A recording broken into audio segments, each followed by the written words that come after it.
It's my pleasure to introduce our guest speaker this morning, Dr. Leonard Bond.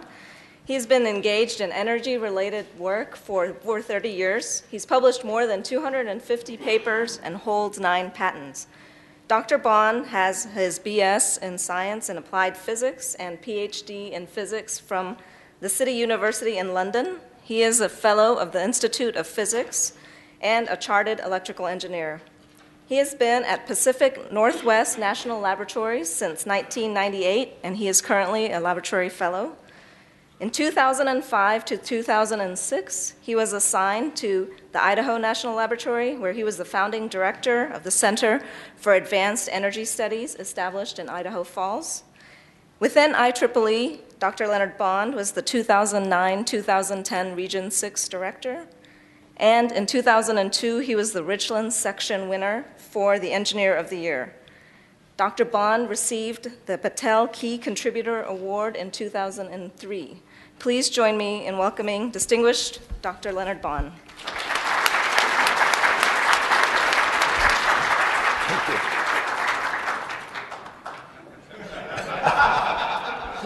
Thank you very much.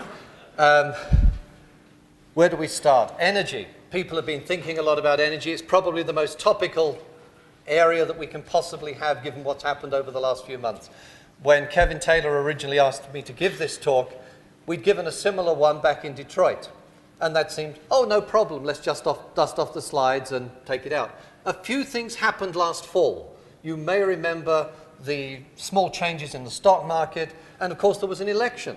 And so this has been a talk where we have definitely been updating things very much over the last few weeks. So what I'm going to try and do today is talk a little bit about the global energy system. We could talk for half the day on that. I'm not going to. There are more slides than I'm going to be able to cover. They are going to be posted, so they're there for reference.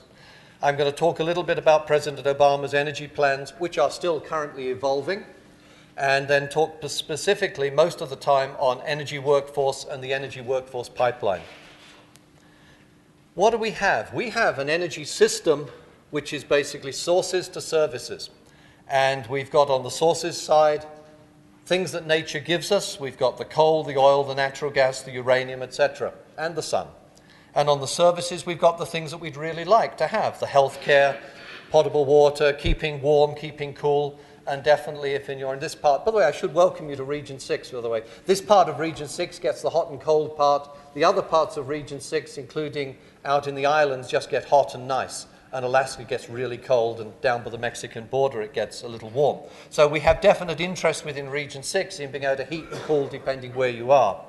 And we've got all these currencies in the middle.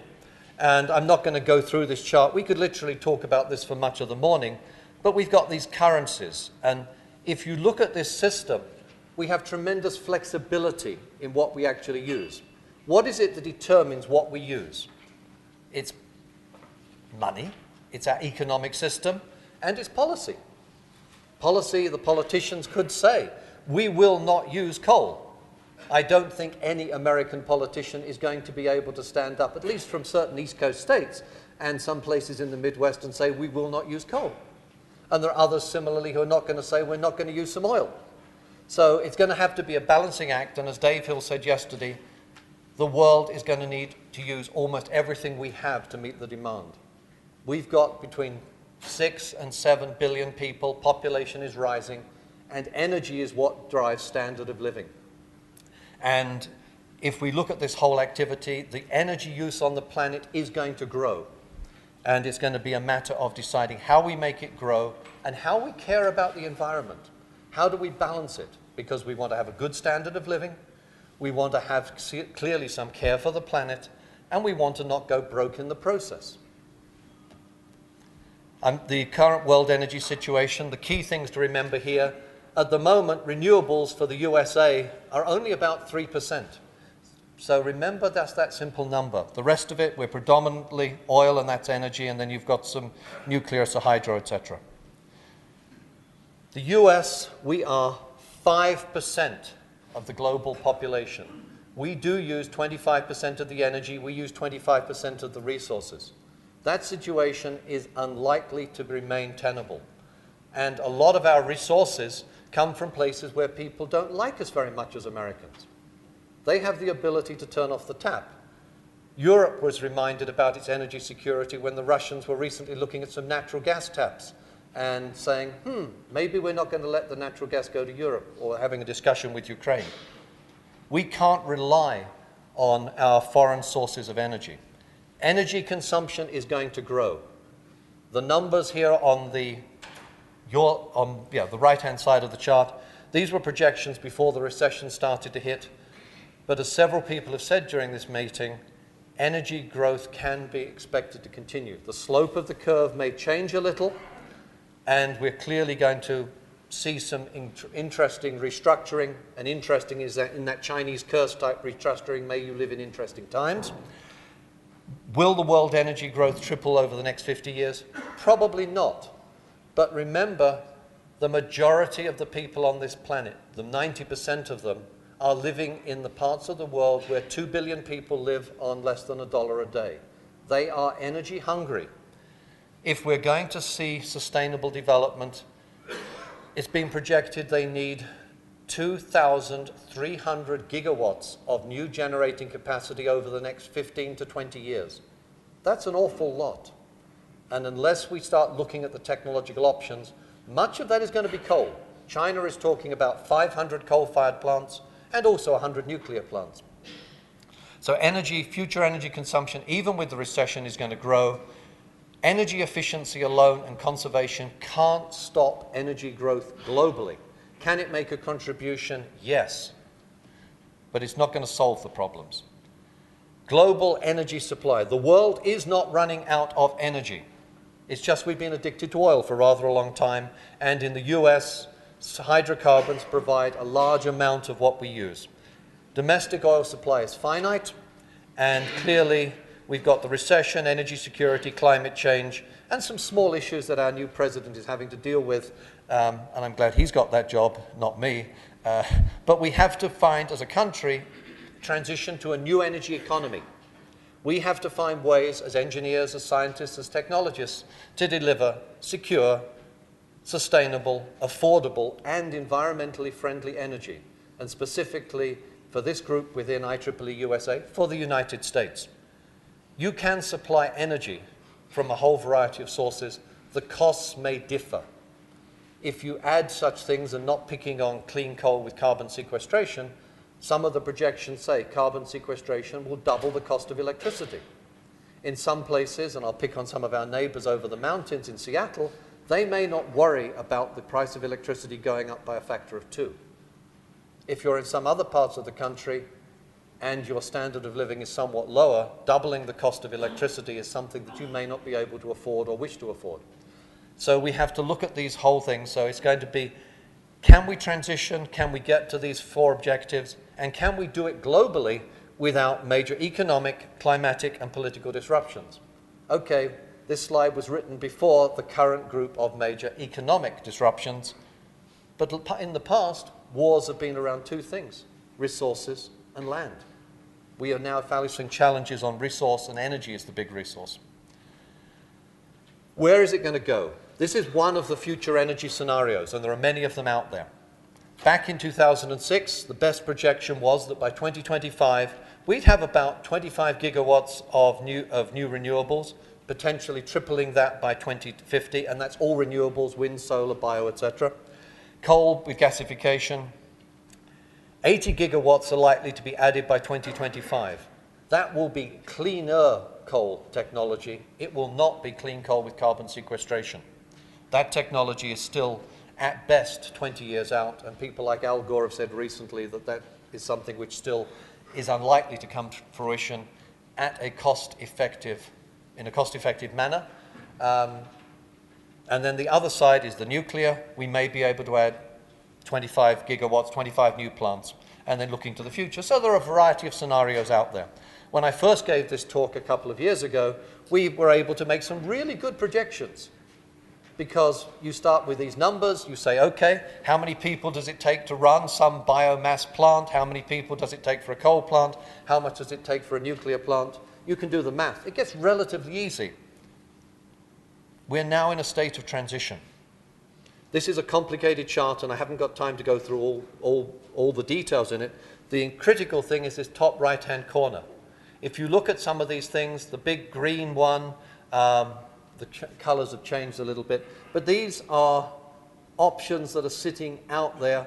They're expensive. There are $200 per megawatt hour. Some of the other things, cheaper technologies, including the coal ones, are back to the left-hand side, and this purpley color is energy efficiency, which is really cheap.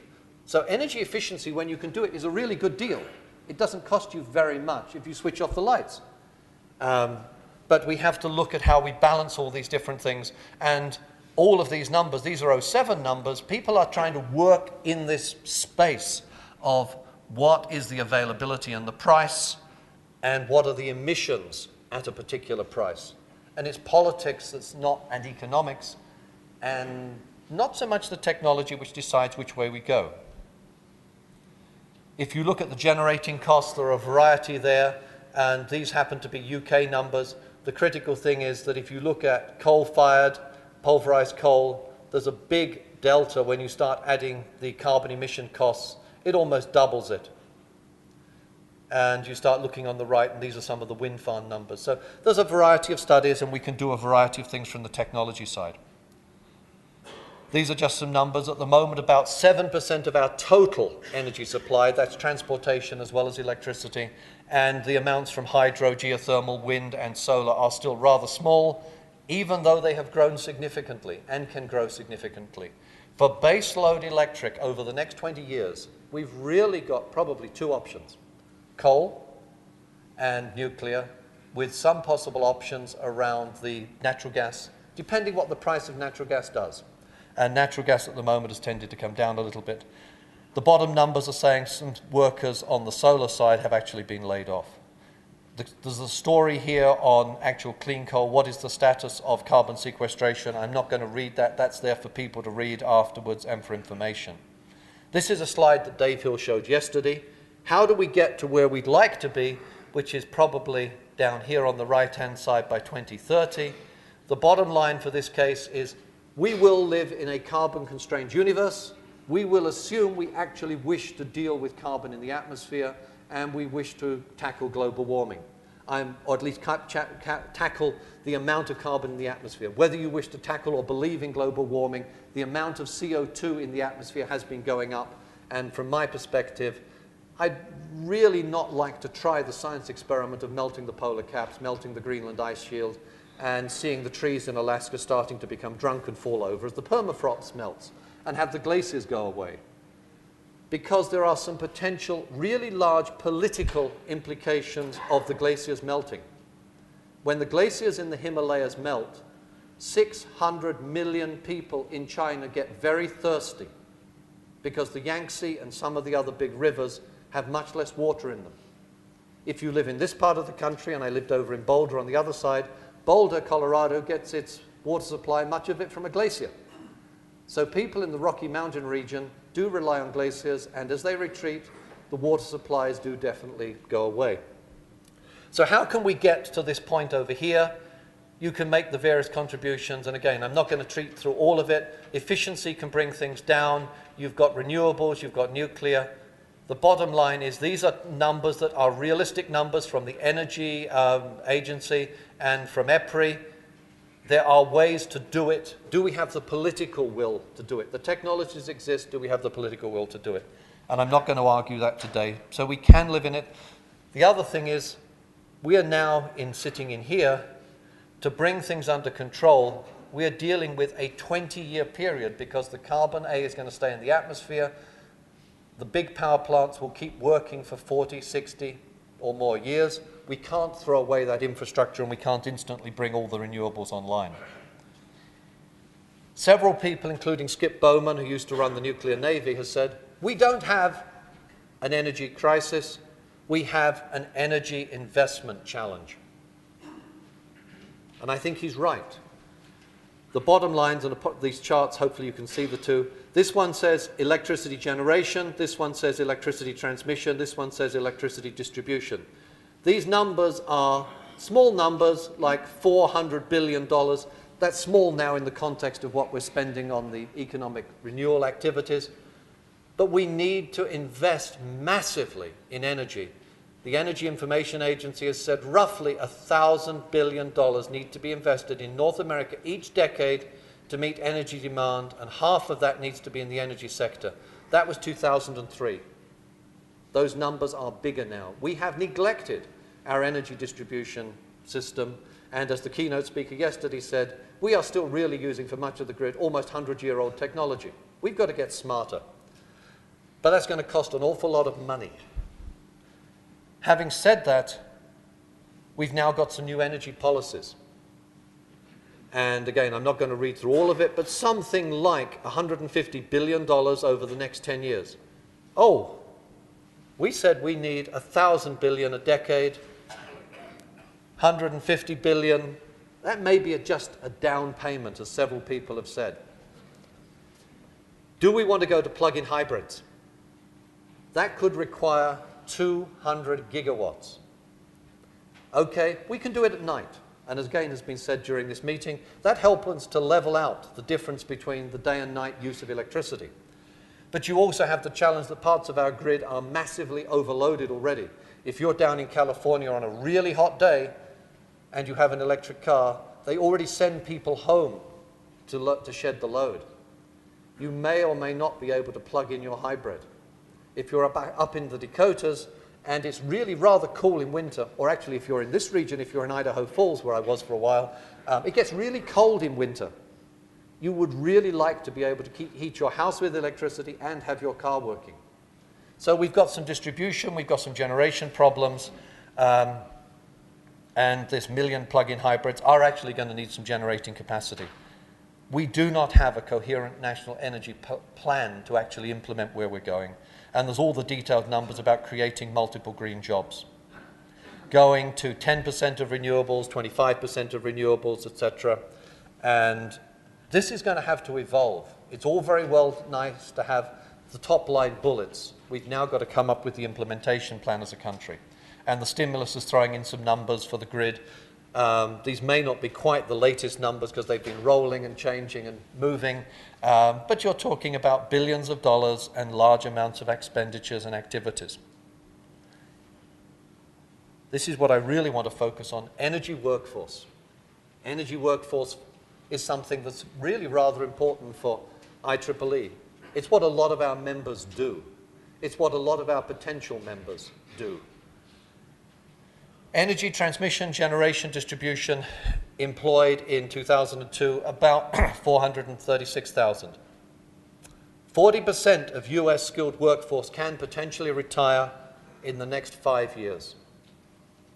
This is the elephant in the room. Or actually could say it's the gray-haired guys in this room. And yes, I do include myself clearly in that. And the potentially part is put there because 401ks had a bad day recently. We do need a new energy workforce, and we've got the challenges of erosion of science and math skill. What is the basic employment looking like for power, and particularly power and engineers? The total numbers there, I'm not going to read all of them, but electrical engineers, and these are 2004 numbers, there's an expectation that you're going to have something like a 20,000 increase, total numbers, again, roughly flat and going up a little bit. So there are some jobs that are going to stay there and they're expected to increase. And if you wish to add 19,000 miles of electricity transmission grid to bring the windmill-generated electricity from the plains to the valleys and over to California, apart from all of those things that the governor mentioned yesterday, the challenges of actually getting a corridor to run the lines through, you're going to need guys to construct the stuff, you're going to have to build it, you're going to have to deploy it, you're going to need engineers to design it. So the numbers are probably low because they were before the transition to the new energy economy was really worked through. Of the people in the utility workforce, and again, these are the latest available numbers, about 14% are professionals, about 26% are in maintenance and repair, the crafts and the trades, etc. And you've then got a group of construction people, and you can see how that breaks out. This is another part of the elephant in the room. This is the distribution by age of the utility workforce. This is all of our utilities in the US. 50, we would really like to have a pretty flat number, and we don't. And you can see that's marching to the right over the next 5 and 10 years. This is also almost exactly the same chart as we have for engineers in the United States of America. It's estimated we're going to need 10,000 skilled crafts and trades per year through till 2010. There is already a shortage of welders. If you actually wish to weld stainless steel, whether it be for the pharmaceutical industry, the food industry, or some new power plant, you're going to have a real challenge to find a good welder. We're going to need something like 680 electricals, professional engineers, and these other craft and skill gaps are going to come through. We have some real challenges in our workforce. The other way to look at it is, those of you who are in these skill areas or have children or grandchildren in these areas, there are real opportunities. There's going to be a rising demand for well-educated and skilled workers. President Obama indicated we've had dropping educational attainment. We've got the problem of average ages going up. At least half of the utilities technician force may retire 5 to 10 years. Oil industry workers is similar to electricity. Half are likely to go. So it's not just electricity. You're going to need something like 250,000 replacement workers in the energy field across all utility areas, both oil, gas, energy, and electricity, between 2007 and 2017. There are jobs going to be out there. And you've also got some other things. 20% of current workers in utilities, the line workers, could be as high as 10,000 a year. Half of utility line workers can retire over the next 5 years. Filling line worker jobs is a real challenge. The supply and demand, before people were projecting the changes to the new energy economy, it was estimated the demand was something a little bit below the supply for graduates in power engineering. Those numbers are probably not right. This is from a DOE change, workforce trends in 2006. But we have a problem of how, whether you're a professional or a trade, it takes time. It takes you about 2 years if you're a line worker for introduction. Registered line worker, maybe another 4 to 5 years experience, another 4 to 5 years as a journeyman, and then you're going to be out in the trades.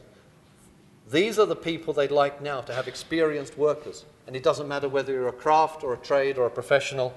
We have a missing generation. That's a big challenge. We could face a worker shortage across all of the energy utilities much faster than many of the other parts of the economy.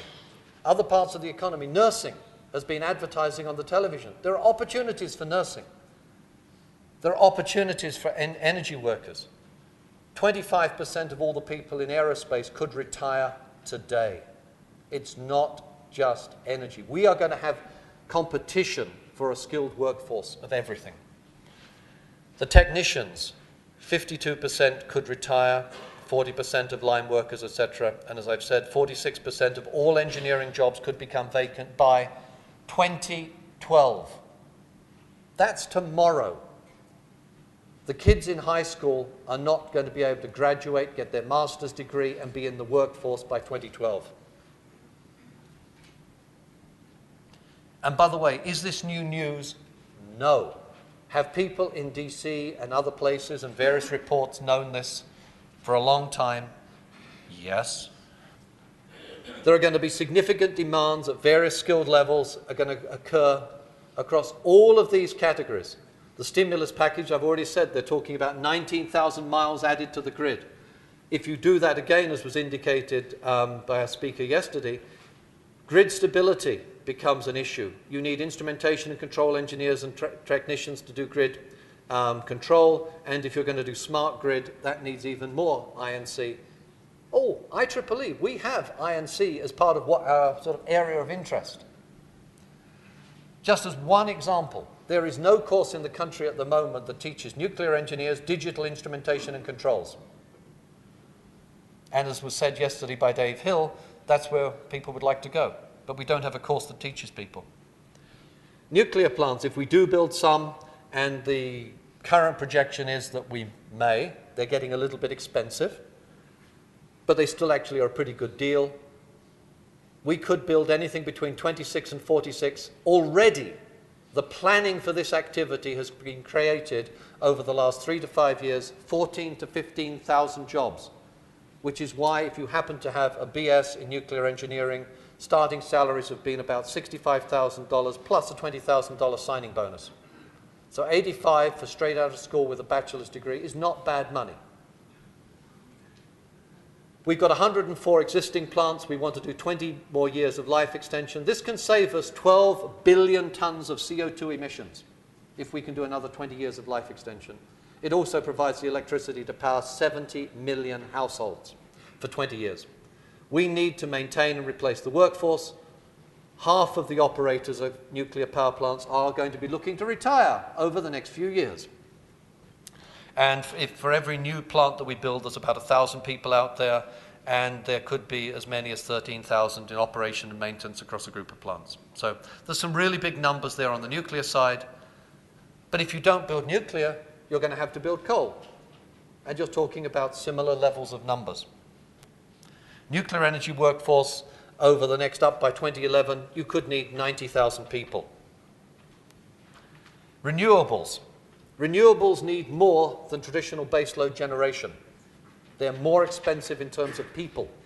If you're going to do windmills, you need an awful lot more operations and maintenance technicians than you do if you're running a centralized power plant.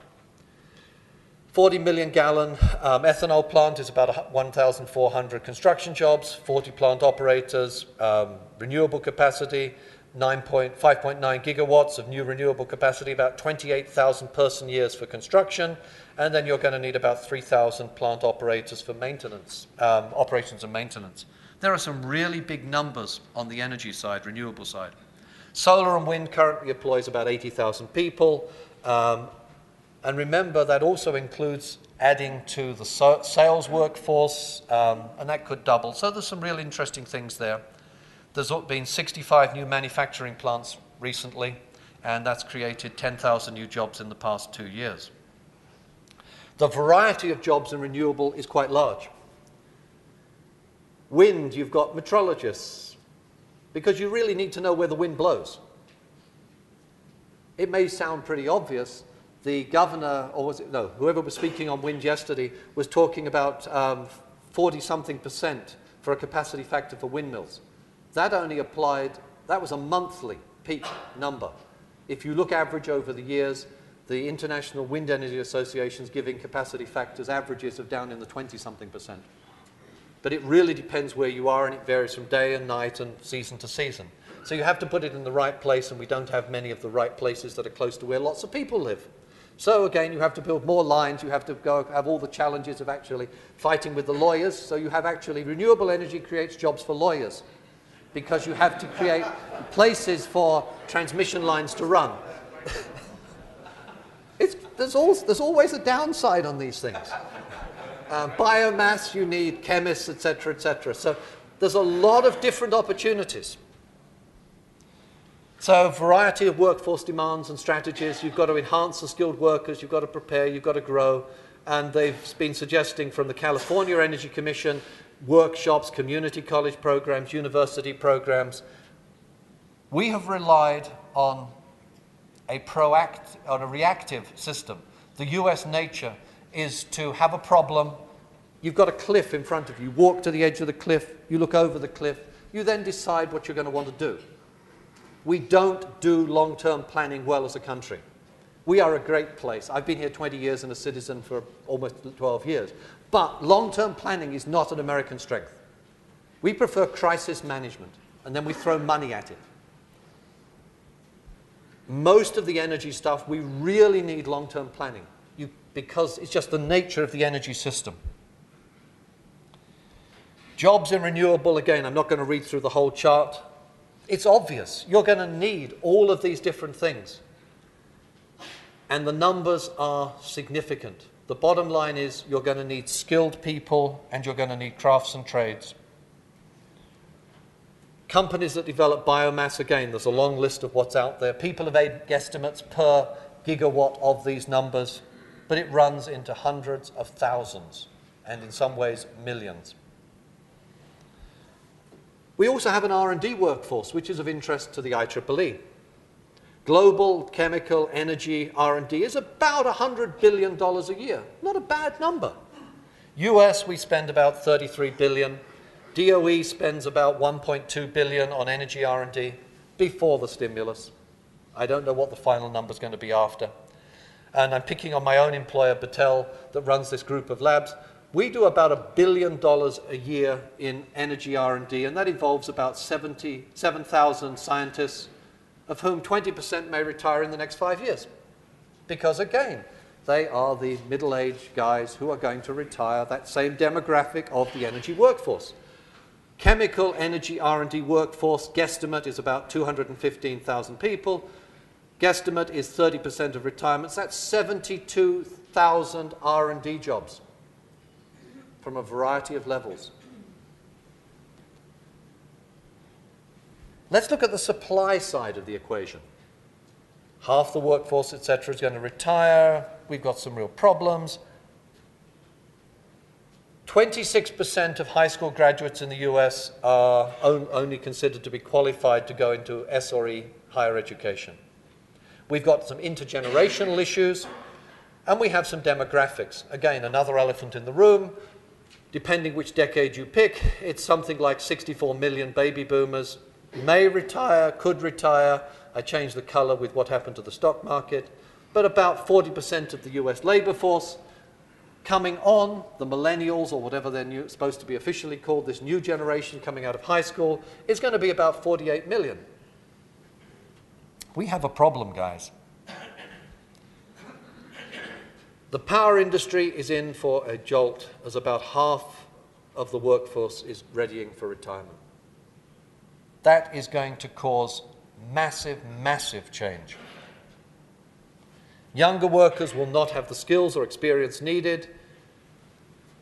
Some surveys, and I'm not going to read all of it. Applicants for power industry companies, 56% of applicants were considered not to have the appropriate technical knowledge. Of those, 54% didn't have the math ability, and 54% were unable to communicate. And then you keep going down. 12th graders, proficiency in science has fallen. Most of the people in the education side of IEEE know the numbers, and I'm not going to repeat them, but we have a problem on the supply side. Workforce competency. The percentage of 12th graders rated as proficient in science has fallen from 24% in 96 to 20% in 05. We have a crisis in our schooling system. The president has said that. Scoring below competency has gone up.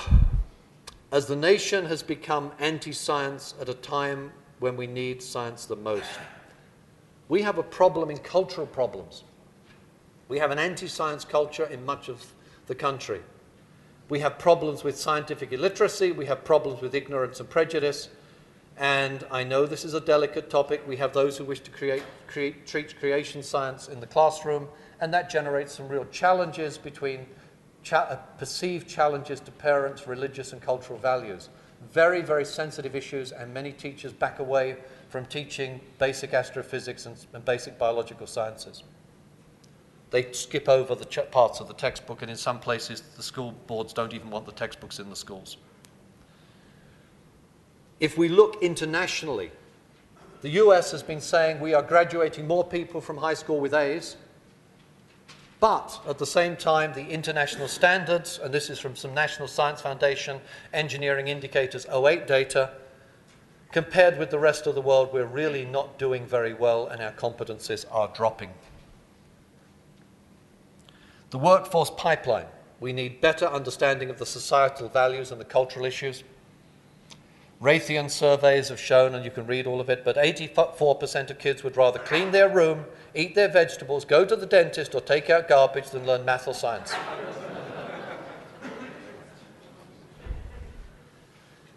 Yet, in India, you have 300,000 kids a year willing to work 12 hours a day for a 1 in 40 chance of getting into the Indian Institutes of Technology.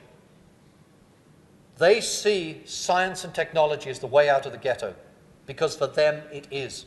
So even the rejects from the Indian Institutes of Technology can cream American high school graduates on average in science and math tests. One of our universities, Georgia Tech, they got the guy who was 23rd in his home country. That was 23rd out of 300,000 in China. He was flying in the stratosphere. The kids, the top 75% of their graduate students are foreign-born. Our education system is failing American youth. We are not preparing them, we're not giving them the opportunities to compete in the global marketplace. We're only graduating about 70,000 BS engineers, and you can see the numbers for India and China. Is every Indian and Chinese engineer as good as ones from Stanford and MIT? No. Is every American engineering graduate as good as those from MIT and Stanford? No. The high school pipeline. We need major reform of the high school. Not just me saying that, Bill Gates has been saying it, and a whole lot of politicians have been saying it, including the president. We have to provide curricula that will stretch the brightest. There are projects like Project Lead the Way. We've got to address grade inflation. C needs to be accepted as the average. It is in most of the world. And we have to deal with the problem that kids choose not to do the hard subjects because they want to get straight A's to graduate from high school with straight A's. They don't want to do advanced placement physics. They don't want to do calculus.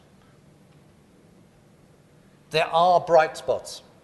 Richland, I'll pick on our own community. We have a STEM high school, which is just starting. And the Delta High School, the website's out there, it is going to have a science and math curriculum. It's starting with 100 kids this fall, taken from the 3 educational areas in the Tri-Cities. It has been working with the Washington State University, the local community college, to develop the curriculum. There are other bright spots around the country that are beginning to address it. It becomes a numbers game. Richland may be able to get 100 kids, and we've already got 80% of our kids from our high schools in Richland going on to college. So we're not doing bad, but we're still feeling we're failing to produce those with real science and math focus. Hopefully the STEM school is going to do that. Delta High School will do that. Supply changes. Since 9/11, fewer of the foreign-born have been coming. You've got the numbers there. There's the visa issue, which is a very sensitive issue with IEEE USA, and particularly in some of us in Region 6. Foreign-born scientists and engineering workforce by degree level. For doctorates in the US, 40% of those with doctorates in the US doing S&E are foreign-born. Okay, I came here because I had opportunities to do science here. Maggie Thatcher chased me out just as she chased out Dave Hill. A lot of us have moved out. We've benefited from the Berlin Wall coming down with the Russians who've coming. We've benefited from those coming from Asia for opportunities. Many of those from overseas are now, and our space program relied on Wernher von Braun. If you look at those who have Nobel Prizes from the United States, the majority are foreign-born. Something is failing in the American education system. Have we been able to attract the brightest and the best from around the world? Yes. Is that good? Yes. Should we be able to continue to do that? Yes. But if we don't change the high school education system and our process, we are going to fail as a country because people are choosing to go home. They now have opportunities in other parts of the planet. So we have to be able to get an American and indigenous S&E workforce for our own survival. The numbers again for foreign by country. The science and engineering indicators, workforce data are there. The numbers again. We've relied on about 200,000 and these numbers coming through. We need something like 1 million people a year for the next decade with S&E skills, everything from technicians to PhDs. Foreign-born at the moment is providing about 200,000. We have a US supply problem as the baby boomers retire. The gathering storm is out there. It's been recognized that the need for the US to address S&E. The demographics, the 70 million or so to be replaced by the 48. The utility workers' retirement, and there's a variety of centers for energy workforce development that are out there. The new energy economy, jobs will become available, whether it be renewables or clean coal or nuclear. Transmission and distribution is going to become critical. All of these are central to the IEEE. We need to provide the professional home for this people. We need to be helping it through PACE projects and everything else, developing the pipeline. The new technology opportunities. If you can solve some of the battery challenges, you can be the next Bill Gates. There are huge issues. Hiring skills, and I've got some numbers there. So there's a lot going on. There are opportunities. The energy workforce issues is actually an optimistic story. But we have the elephant of the supply line problems. The good news from the recession, our 401ks got hammered. It means that some of us are not going to retire as early as we thought, and I'm included in that group. It buys us a few more years because it gives some of us gray-haired guys the opportunity to mentor some of the next generation workforce.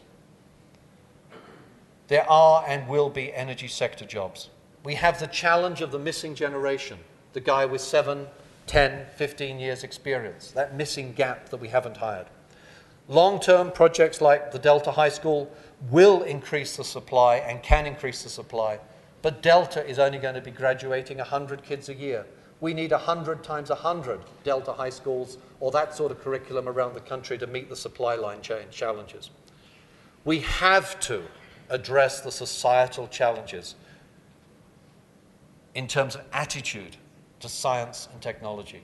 Americans want to benefit from science and technology, but we still have this anti-science culture. That's beyond the scope of this talk, but it does need every engineer to become a bit more of a missionary. We don't like being a missionary. We don't like getting out there and selling and taking on some of those challenges with the PTA, etc. We also need to see science and engineering as a vocation. In Asia, they see science and engineering as a vocation, just as much as the priesthood or medical doctor, because it changes people's lives. The video we saw the other day shows the electrical engineers change people's lives. We've changed communication, we've changed everything else. We wouldn't be here today in this sort of room, we wouldn't have the cameras and everything else, if it wasn't for what the IEEE's members have done, or the areas of interest. Not all of it's credited to our members. The recession may reduce the growth in energy demand, but it's not going to take it away. The US does not have long to develop and fund plans. It's all very good to have the top line numbers. We need the plans for the transition to the new energy economy, which look at the timelines for technology maturity, which look at workforce supply. And we must, to survive, to have the lights keep coming on, develop a new US-born S&E energy workforce for the future. I challenge you to see what we as IEEE USA can do to build the IEEE members into that workforce. Thank you.